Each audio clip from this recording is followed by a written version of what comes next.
Assalamualaikum teman-teman. Pastiin kalian udah klik tombol subscribe bagi yang belum dan aktifin loncengnya ya.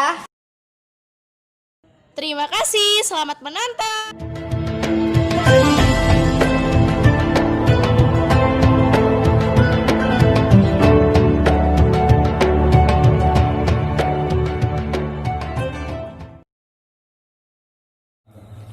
Allahumma salli wa sallim wa barik ala nabiyyika wa habibika Muhammadin wa ala alihi wa ashabihi tayyibin at-tahirin wa man salaka sabilahum wa tarassama hudahum wa nahaja manahijahum bi ihsanin ila yaumiddin. Amma ba'du fa ya ibadallah, usikum wa iyaya bi taqwallah, fa inna Allaha ma'al ladzina taqaw wal ladzina hum muhsinun. واعلموا أن الله تعالى قال في كتابه الكريم وهو أصدق القائلين أعوذ بالله من الشيطان الرجيم يا أيها الذين آمنوا اتقوا الله حق تقاته ولا تموتن إلا وأنتم مسلمون. وقال أيضا يا أيها الذين آمنوا اتقوا الله وقولوا قولا سديدا يصلح لكم أعمالكم ويغفر لكم ذنوبكم ومن يطع الله ورسوله فقد فاز فوزا عظيما. الله أكبر الله أكبر الله أكبر الله أكبر الله أكبر الله أكبر الله أكبر الله أكبر الله أكبر الله أكبر كبيرا والحمد لله كثيرا وسبحان الله بكرة وأصيلا. لا إله إلا الله ولا نعبد إلا إياه مخلصين له الدين ولو كره الكافرون. لا إله إلا الله وحده صدق وعده ونصر عبده وأعز جنده وهزم الأحزاب وحده. لا إله إلا الله والله أكبر الله أكبر ولله الحمد. Masyaallah muslimin, jamaah salat Id rahimakumullah. Kita bersyukur kehadirat Allah Subhanahu wa taala. Dan kita akan tetap bersyukur kehadirat Allah Subhanahu wa taala dalam berbagai macam kesempatan yang kita miliki. Terlalu banyak nikmat Allah yang telah dianugerahkan kepada kita. Dan salah satu yang paling berharga dan tidak ternilai dari nikmat itu adalah keimanan dan ketakwaan kita kepadanya. Iman dan takwa inilah ma'asyarul muslimin yang menjadikan kemudian kita melaksanakan salah satu ibadah besar yang meskipun dia bernilai sunnah muakkadah, tapi memiliki nilai syiar yang sangat-sangat agung. Dia adalah salat Idul Adha, sebagai rangkaian dari keseluruhan yang kita lakukan di hari raya Idul Adha. Kita hadir di sini untuk mengagungkan Allah Subhanahu wa taala. Kita hadir di sini untuk memahsucikan Allah Subhanahu wa taala. Kita hadir di sini untuk mendeklarasikan tauhid kita di hadapan Allah Subhanahu wa taala, bahwa tidak ada Tuhan yang wajib disembah kecuali hanya Allah, dan hanya kepadanya kita beribadah, hanya kepadanya kita memohon pertolongan. Dan masyarakat muslimin, sesungguhnya inilah pelajaran besar yang ada di dalam Idul Adha yang kita selenggarakan pada kesempatan ini. Dan itu semuanya kemudian banyak sekali berbagai macam hal atau yang sering kita sebut dengan berbagai macam kata kunci yang menjadikan kita dekat kepada Allah Subhanahu wa taala di hari raya Idul Adha ini. Allahu Akbar, Allahu Akbar, la ilaha illallah wallahu akbar, Allahu Akbar, walillahil hamd. Kalau kita lihat di dalam Al-Qur'an, maka nabi yang paling banyak doanya diabadikan oleh Allah Subhanahu wa taala itu adalah Nabi Ibrahim. Sekurang-kurangnya di dalam Al-Quran itu ada 20 doa. Yang doa itu adalah doa-doa Nabi Ibrahim yang diabadikan oleh Allah Subhanahu wa taala di dalam Al-Quran. Dan kita sholat Idul Adha ini salah satunya adalah untuk mentauladani legenda sejarah yang agung yang belum ada tandingannya di dalam sejarah umat manusia. Sejarah Abul Anbiya, sejarah Nabi Ibrahim alaihissalam, yang karenanya kemudian menurunkan para nabi.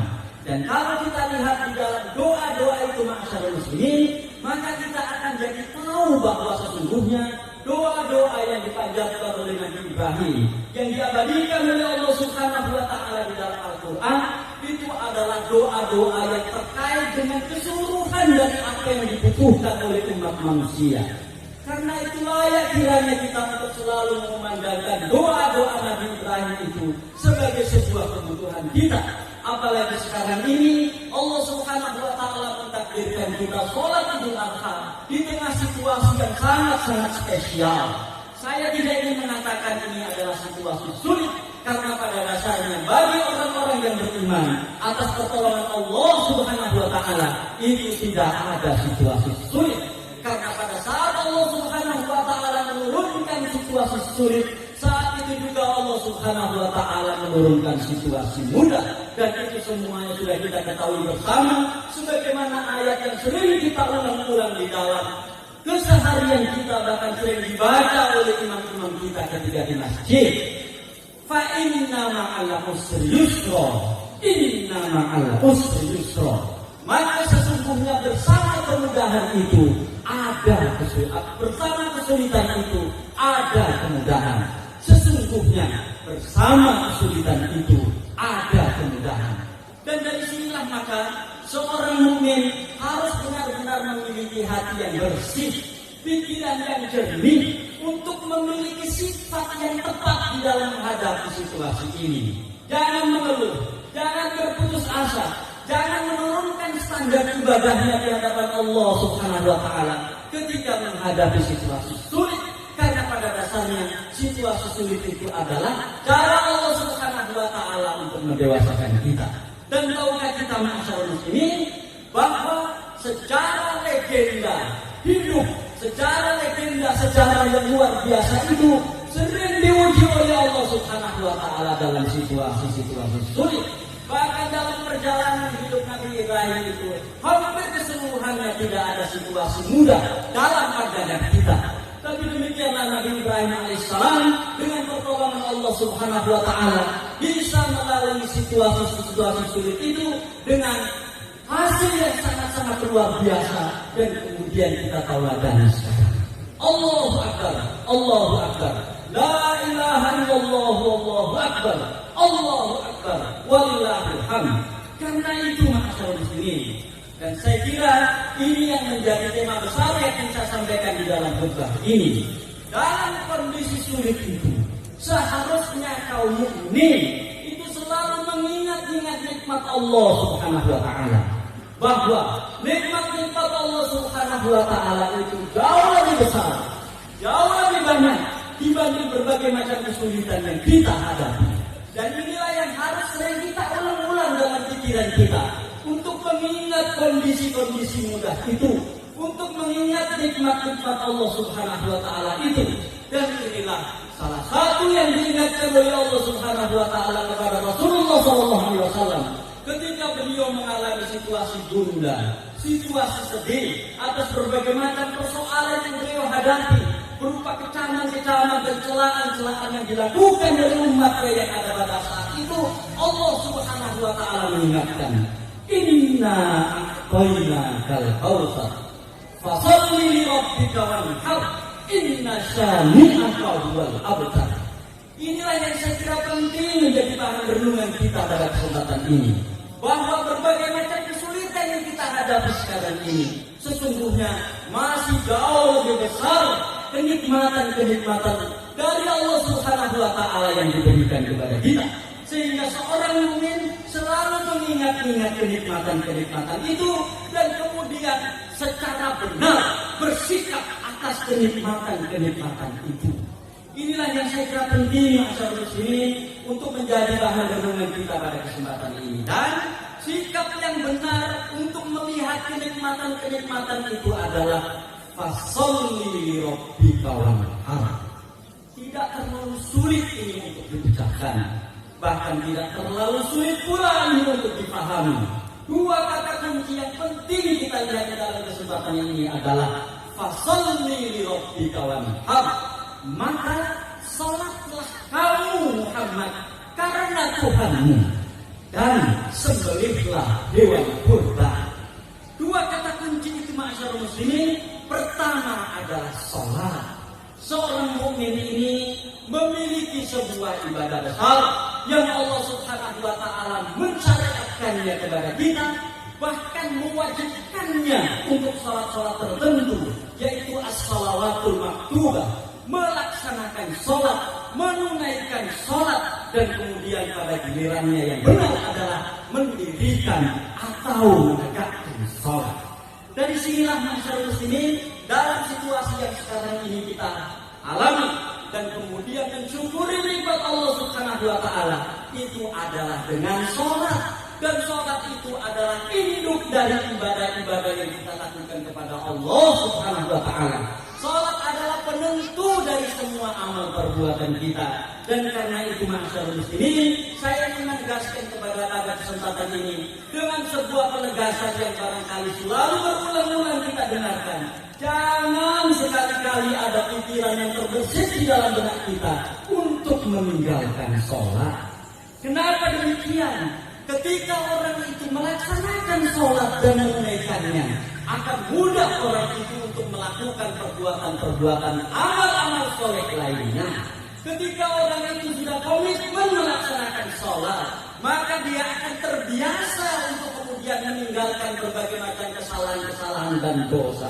Karena itu jangan sedikit pun di dalam benak kita ini untuk meremehkan yang bernama sholat dan kemudian kita naudzubillah min dzalik menterlantarkannya atau bahkan meninggalkannya. Kalau kita lihat di ayat itu, sarana paling efektif untuk bersyukur atas kenikmatan adalah komitmen di dalam melaksanakan sholat. Dan ini pula masyarakat muslimin yang kemudian dimohonkan oleh Nabi Ibrahim alaihissalam kepada Allah Subhanahu wa taala. Yang saya baca di rakaat kedua tadi di ayat yang ke-40 dari surat Ibrahim, surat yang ke-14. Rabbi ja'alni muqimas sholati wa min dzurriyyati Rabbana wa taqabbal du'a. Ya Allah ya Tuhanku, jadikanlah aku termasuk orang-orang yang menegakkan sholat dan juga anak-anak keturunanku. Ya Allah ya Tuhanku, terimalah doaku.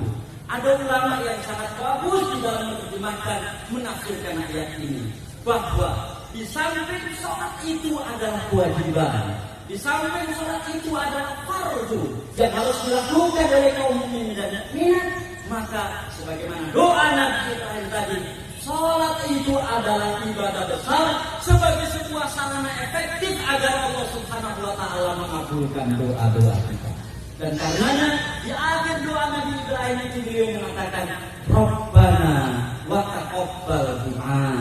Ya Allah, terimalah doaku. Setelah beliau mengatakan, Rabbi ja'alni muqimas sholati wa min dzurriyyati. Allahu akbar, Allahu akbar. La ilaha illallah, Allahu akbar, Allahu akbar, walillahil hamd. Yang kedua adalah harap.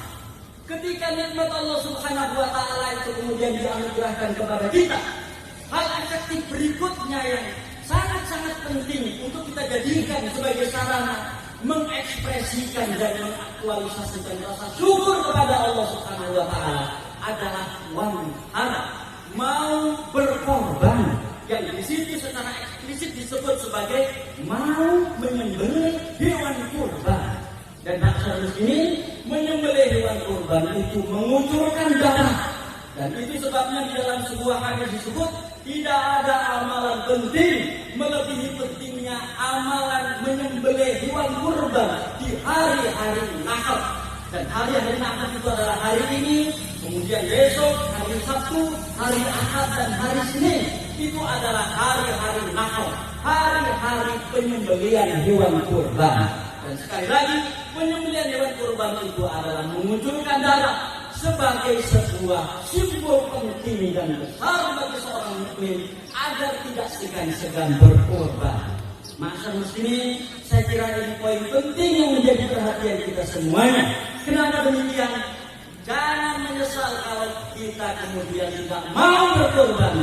Naudzubillah min dzalik, kita ini nanti akan menjadi bangsa yang menjadi korban. Kira poin penting ini yang perlu kita cermati bersama. Kenapa? Karena mereka yang di dalam dirinya ada semangat untuk selalu ingin berkorban, maka mindset di dalam berpikirnya itu adalah mindset memberi, bukan mindset menerima. mindset untuk tangan di atas, bukan mindset untuk tangan di bawah. Dan mindset tangan di atas inilah ma'asyiral muslimin adalah hamba-hamba Allah Subhanahu wa taala yang mulia, yang kemudian mereka menjadi orang-orang yang suka berkorban, dan karenanya Allah menghindarkan dirinya dari menjadi korban.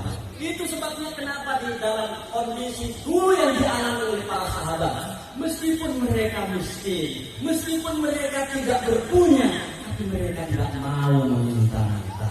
Di satu sisi, di sisi yang lain, ma'asyiral muslimin, dan saya kira ini yang penting kita ketahui bersama, orang-orang yang suka berkorban ini adalah orang-orang yang punya kapasitas kepemimpinan. Dan inilah yang juga diminta oleh Nabi Ibrahim alaihissalam, yang dianugerahkan oleh Allah Subhanahu wa taala, yang saya baca di rakaat pertama tadi, surat Al-Baqarah ayat yang ke-124. Wa idh qala Ibrahim rabbuhu bi kalimatin fa atammahun qala inni ja'iluka lin-nasi imaman qala wa min dzurriyyati qala la yanalu ahdi dzalimin. Dan ingatlah ketika Ibrahim diuji oleh Tuhannya dengan berbagai macam ujian, dan dia lulus dengan ujian-ujian itu. Allah berfirman, sesungguhnya kami menjadikan engkau Ibrahim para pemimpin bagi umat manusia. Ibrahim mengatakan, anak keturunanku juga ya Allah. Allah mengatakan, Allah berfirman, qala la yanalu ahdi dzalimin, tidak akan mendapatkan janjiku orang-orang yang berbuat zalim.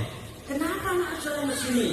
Orang yang suka berkorban ini adalah orang-orang yang punya kapasitas kepemimpinan. Dan saya ingin mengatakan pada kesempatan ini, kepemimpinan di sini bukanlah sekedar sebuah kepemimpinan formal.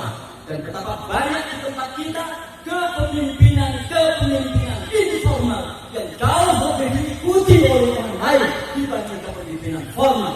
Tentu yang kita inginkan adalah kedua-duanya kepemimpinan ini adalah kepemimpinan yang baik, apakah kepemimpinan yang formal ataukah kepemimpinan yang informal. Kenapa saya katakan bahwa berkorban itu adalah sifat utama orang-orang yang memiliki kapasitas kepemimpinan? Karena di dalam berkorban itu ada dua hal penting yang harus dilakukan oleh para pemimpin. Pertama, para pemimpin itu harus memiliki sifat solidarity maker, harus punya sifat mengeratkan, punya kemampuan untuk mengeratkan jaringan komunikasi sosial. Jangan sampai seorang pemimpin apakah formal atau informal itu kemudian bakatnya memecah belah orang. Dan itu yang tentu tidak kita inginkan. Dan berkorban itu ma'asyiral muslimin sarana efektif untuk melakukan solidaritas sosial. Yang kedua, para pemimpin itu selayaknya adalah orang-orang yang suka membela kepentingan mustada'afin, membela orang-orang yang lemah. Dan ketika kita berkorban, di situ ada pembelaan terhadap saudara-saudara kita yang lemah. Karena itu, naudzubillah min dzalik, jangan sampai terjadi di kita. Kalau kita ini mampu berkorban, kemudian tidak mau berkorban, sesungguhnya kita telah memvonis diri kita sendiri sebagai orang-orang yang lemah. Dan tentu kita tidak mau memvonis diri sendiri sebagai orang-orang yang lemah. Karena itu kata kunci yang saya sampaikan pada kesempatan ini ma'asyiral muslimin sebagai peringatan buat kita semuanya, buat saya dan para jamaah sekalian, fasholli li rabbika wanhar. Allahu akbar, Allahu akbar, Allahu akbar, Allahu akbar, Allahu akbar, Allahu akbar, Allahu akbar. La ilaha illallah, Allahu akbar, Allahu akbar, walillahil hamd. قال الله تعالى في كتابه الكريم وهو أصدق القائلين أعوذ بالله من الشيطان الرجيم إن الله وملائكته يصلون على النبي يا أيها الذين آمنوا صلوا عليه وسلموا تسليما اللهم صل على محمد وعلى آل محمد كما صليت على إبراهيم وعلى آل إبراهيم وبارك على محمد وعلى آل محمد كما باركت على إبراهيم وعلى آل إبراهيم إنك حميد مجيد اللهم اغفر للمؤمنين والمؤمنات والمسلمين والمسلمات الأحياء منهم والأموات إنك سميع قريب مجيب الدعوات فيا قاضي الحاجات ربنا لا تدع لنا ذنبا إلا غفرته ولا هما إلا فرجته ولا دينا إلا قضيته ولا مسافرا إلا كفيته ولا مجاهدا في سبيلك إلا نصرته ولا حاجة من حوائج الدنيا والآخرة إلا قضيتها يا أرحم الراحمين. اللهم إنا نعوذ بك من جهل البلاء وضرق الشقاء وسوء القضاء وشماتة الأعداء. اللهم إنا نعوذ بك من زوال نعمتك وتحول عافيتك وفجاءة نقمتك وجميع سخطك يا أرحم الراحمين.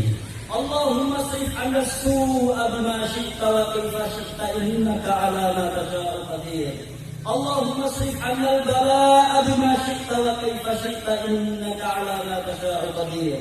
اللهم اصرف عنا الوباء بما شئت وكيف شئت إنك على ما تشاء قدير. Ya Allah, ya Tuhan kami adalah hamba-Hambamu yang suka berbuat salah dan dosa kepadamu. Kalau Engkau tidak mengampuni kami, ya Allah, sungguh kami akan menjadi orang-orang yang merugi. Ya Allah, ya Tuhan kami, ampunilah dosa-dosa kami, ampunilah dosa-dosa kedua orang tua kami, ampunilah dosa suami-suami kami, ampunilah dosa istri-istri kami, ampunilah dosa anak-anak keturunan kami, ampunilah dosa saudara-saudara kami, ampunilah dosa-dosa para pemimpin kami, dan jadikanlah kami ya Allah sebagai hamba-Hambamu yang bersyukur, hamba-Hambamu yang senantiasa dekat kepadamu dan selalu menyayangi hamba-Hambamu yang lainnya. Ya Allah, ya Tuhan kami, jadikanlah kami sebagai orang-orang yang menegakkan sholat dan juga anak-anak keturunan kami. Ya Allah, ya Tuhan kami, kabulkanlah doa-doa kami. Ya Allah, ya Tuhan kami, bersihkanlah hati kami dari kemunafikan, sucikanlah lisan kami dari kedustaan, hindarkanlah amal perbuatan kami dari riya dan hanya sekedar ingin dipuji orang, dan jauhkanlah mata kami dari pengkhianatan. Sesungguhnya Engkau adalah Zat yang Maha tahu akan berkhianatnya mata dan apa yang tersembunyi di dalam jiwa. Ya Allah, ya Tuhan kami, janganlah Engkau bersihkan di dalam benak kami sedikit pun untuk ingin berbuat dosa padamu. Janganlah Engkau bersihkan di dalam benak kami sedikit pun untuk ingin melanggar sunnah Rasul-Mu. Jadikanlah hamba-Hambamu, jadikanlah kami hamba-Hambamu yang selalu istiqamah di dalamnya. Ya Allah, ya Tuhan kami, tunjukkanlah yang benar, itu benar di hadapan kami, dan berikan kekuatan kepada kami untuk bisa melaksanakan yang benar itu. Tunjukkanlah yang salah, itu salah di hadapan kami, dan kemudian berikan kekuatan serta rezeki kepada kami untuk bisa meninggalkan dan menjauhi yang salah itu. Ya Allah, ya Tuhan kami, berikanlah kami kesadaran untuk selalu ingat akan kebesaran-Mu dan kemudian beribadah kepadamu. Berikanlah kami kemampuan untuk memiliki keinginan yang kuat agar senantiasa kami menjadi orang-orang yang taat kepadamu. Ya Allah, ya Tuhan kami, terimalah seluruh amal kami, terimalah salat kami, terimalah berkorban kami. Jadikanlah ia ya Allah sebagai pemberat timbangan kebaikan kami di akhirat nanti, di saat kami menghadap-Mu. Ya Allah, ya Tuhan kami, berikanlah umur panjang kepada kami dan kesolehan di dalam hidup. Dan kalau Engkau berkehendak yang lain ya Allah, maka wafatkanlah kami dalam keadaan husnul khatimah. Rabbana atina fid dunya hasanah wa fil akhirati hasanah wa qina adzabannar. Ya Aziz ya Ghaffar ya Karim ya Sattar, harrim hadhihi al-wujuha jami'an 'alaina. Wa subhana rabbika rabbil izzati amma yasifun wa salamun 'alal mursalin wa akhiru da'wana alhamdulillahi rabbil alamin. Assalamualaikum warahmatullahi wabarakatuh.